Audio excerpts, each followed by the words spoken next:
Pessoal, vamos trabalhar aí essa parte da aula nossa aqui. Ela ajuda muito, tanto na redação quanto na interpretação. Então, qual que é o tema da nossa aula aí? A gente já grifou.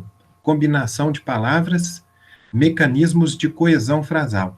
Então, vou recordar com vocês que na matriz do Enem, nós temos lá 5 competências de avaliação da redação, cada competência vale 200 pontos. Hoje aqui a gente está trabalhando a competência 4. Lembra a competência 4 da matriz de correção da redação do Enem? A competência 4 é a coesão e coerência. É lógico que a gente trabalha focado aqui no Enem, mas se você pegar em qualquer concurso, processo seletivo, em qualquer lugar do mundo que você tiver que fazer uma redação, se você tiver competência de fazer uma redação bem feita para o Enem, sua redação vale para qualquer coisa, para vestibular, para processo seletivo, qualquer coisa. Então, sempre que a gente está trabalhando aqui a matriz de correção do Enem, eu falo para vocês, prestem atenção, ok? Então, vamos aí para a parte da matéria mesmo agora, vamos focar em umas partezinhas importantes aí que eu vou pedindo para vocês destacarem, vocês vão destacando comigo aí, vão me falando como é que está a noção. Primeira coisa, eu quero grifar com vocês aí as palavras-chave. Então, no primeiro parágrafo, nós temos 3 palavras-chave muito importantes: sintaxe, seleção e combinação. Já expliquei também para vocês que é um método de estudo para qualquer matéria conceitual, então para história, para geografia, para filosofia, sociologia, método de estudo palavra-chave. Você destaca as palavras-chave, que depois, a hora que você for fazer uma revisão para a prova, você pode pegar a apostila aqui, pegar o material de estudo, pegar uma folha sulfite, escreve a palavra-chave e tenta puxar da memória o que você sabe sobre aquela palavra-chave. Então, é um método de estudo e depois, quando for resolver questões também, do Enem, dos vestibulares, é um método de resolução também de questão. Resolução focada na palavra-chave. Agora, vamos grifar aí o seguinte, pessoal. Quando nós falamos em sintaxe, a sintaxe é o quê? Vamos grifar aí comigo? É a parte da gramática que estuda a correlação entre as palavras da frase. Então, por isso que está dentro da correção da redação do Enem, a análise da sintaxe, a correlação entre as palavras da frase. Então, normalmente, o que eu sempre oriento vocês? Primeiro ano e segundo ano, a gente domina a estrutura da redação do Enem. Então, você vai decorar para ganhar estrutura, esqueleto e velocidade. A partir do terceiro ano em diante, o que nós vamos trabalhar? O conteúdo da redação. E o conteúdo da redação está diretamente ligado ao quê? Relação de frases. Então, um bom texto, um bom discurso que você ouve, então um bom discurso político, é correlação de frases. Quem gosta de assistir qualquer programa que às vezes tem uma apresentação de um bom texto, correlação de frases. Agora, na frente, aí destaca para mim o seguinte: há 2 operações básicas que interferem no significado de uma frase. Quais seriam essas 2 correlações básicas que interferem no significado de uma frase, pessoal? Nós já destacamos a seleção, que está ligada como o próprio substantivo abstrato seleção, vem do quê? Vem de selecionar. Então, todos nós, à medida que nós lemos, pensamos, refletimos, nós desenvolvemos um conteúdo de vocabulário muito extenso. Aí a gente seleciona as palavras. E depois de selecionar, a gente vai combinar essas palavras, ok? Aí depois, na sequência, aí destaca de novo para mim a palavra-chave sintaxe. Então, na sequência, nós vamos retomar ali a palavra-chave sintaxe, mas agora com a seguinte perspectiva. A sintaxe, pessoal, ela nos permite o quê? Analisem comigo ali.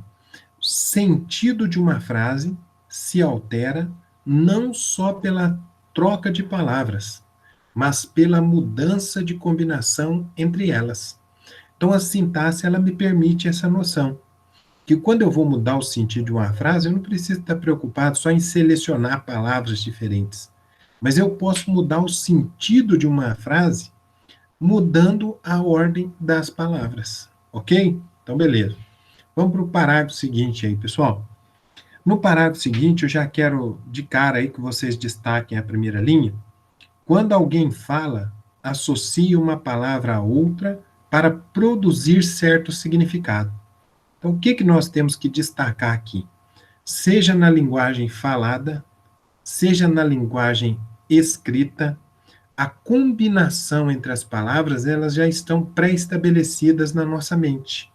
Então, quando nós pensamos numa expressão assim, ó, quadro de madeira, porta de madeira, janela de madeira, a preposição de, ela já está internalizada na nossa mente, indicando claramente a relação entre o termo antecedente e o termo consequente, ok? Aí, na sequência, pessoal, nós vamos destacar aí o seguinte, ó, a compatibilidade de sentido, a concordância, a regência, a colocação, a entonação e a pausa, e aí preste atenção, todos esses recursos são palavras-chave que vão aparecer em determinadas questões do Enem, depois destaque mais comigo. Em termos gerais, eles são as principais pistas para perceber as combinações existentes entre as palavras de uma frase. Então, tudo isso que nós destacamos aí são, na verdade, o quê? São mecanismos de combinação das palavras na frase, tá certo? Agora, vamos detalhar cada um desses aí. Então, vamos destacar na palavra-chave de cada um deles, e aí vamos explicando. Primeiro, nós vamos trabalhar a compatibilidade de sentido, pessoal. Então, grifa a palavra-chave aí, compatibilidade de sentido, e aí vamos explicar. O que nós entendemos por compatibilidade de sentido, gente? A compatibilidade de sentido é um dos indicadores da correlação entre as palavras ou expressões de um enunciado, é a possibilidade de casamento entre os seus significados. Grife até aqui o conceito. Vamos trabalhar um exemplo que esclareça esse conceito. Então veja o exemplo. Na frase, a menina desceu da árvore apavorada, o adjetivo apavorada, presta atenção no exemplo, parece estar ligado muito mais ao substantivo árvore do que ao substantivo menina.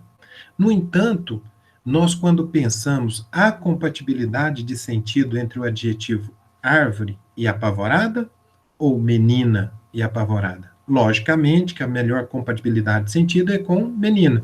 Aí esclarecemos a ambiguidade, ok? Segundo pontinho, gente. Outro indicador de correlação, grifa para mim, indicador de correlação, e grifa a palavra-chave, concordância. Então, a concordância é um outro indicador de correlação. Mas esse indicador de correlação chamado concordância está ligado a quê? Vamos destacar aí a explicação? Mecanismo pelo qual certas palavras alteram suas terminações para se acomodarem a outras palavras. Então, a concordância é um mecanismo de correlação, mas aqui é um mecanismo de correlação que faz as palavras variarem. Então, vamos ler o exemplo aí comigo? O exemplo nosso aqui é bem claro, ó. O menino desceu da árvore molhado. O adjetivo molhado está no gênero masculino porque se refere a menino. Se fosse menina, seria a menina desceu da árvore molhada. A mesma coisa no exemplo anterior. O menino desceu da árvore apavorado. A menina desceu da árvore apavorada. Tá certo? Terceiro, pessoal, palavra-chave, regência. Lembrando que nós estamos aqui numa introdução, nós ainda vamos mais para frente detalhar tudo isso aqui de maneira muito clara, assim como cai no concurso, cai no Enem, cai no vestibular, no processo seletivo, aonde cobrar noções de língua portuguesa, a gente vai ter isso aí. Então vamos trabalhar agora a regência. O que a gente tem na regência? Vamos grifar? O que é regência? Mecanismo que indica a relação de dependência de uma palavra a outra. É um indicador das relações entre os termos da frase. Aí o nosso exemplo é: o cão, sujeito, cuida, verbo, do lobo. A preposição de indica que o cão cuida e o lobo é vigiado. Então, naturalmente, aqui nós temos aqui o sujeito cão, o cão pastor, o cachorro pastor, no meio das ovelhas, ficando atento, de olho, para quando o lobo vai aparecer. Ok, pessoal? Quarto mecanismo nosso aí, destaca a palavra-chave, é a colocação. A colocação, o termo já diz tudo, né? Colocação é o quê? Vamos destacar ali comigo? A disposição linear das palavras na cadeia da frase. Funciona também como um fator demarcador da correlação. Então, veja que quando nós falamos aqui em colocação, nós temos que pensar o seguinte, o que eu sempre procuro explicar detalhadamente para vocês. Na língua portuguesa, nós temos a ordem direta da frase, que é o sujeito, o verbo e o complemento verbal. Então, na colocação, quando penso, eu escrevo uma frase, eu falo uma frase, eu estou colocando ordenadamente cada um desses elementos. Olha o exemplo que a gente tem aí, gente. O vizinho sequestrou o empresário. Qual o sujeito da frase? O vizinho. Qual o verbo da frase? Sequestrou. Sequestrou o empresário. É o objeto da ação verbal. Então, destaque ali para mim também, ó.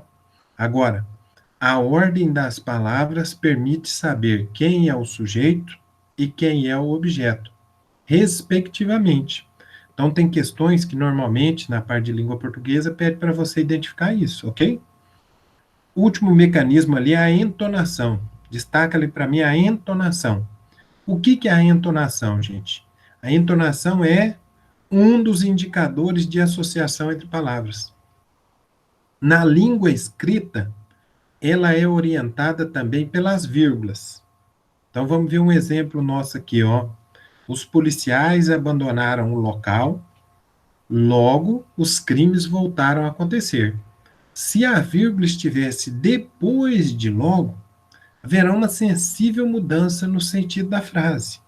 Então, quando nós fizemos aqui essa entonação, os policiais abandonaram o local, vírgula, logo tem um sentido consequencial.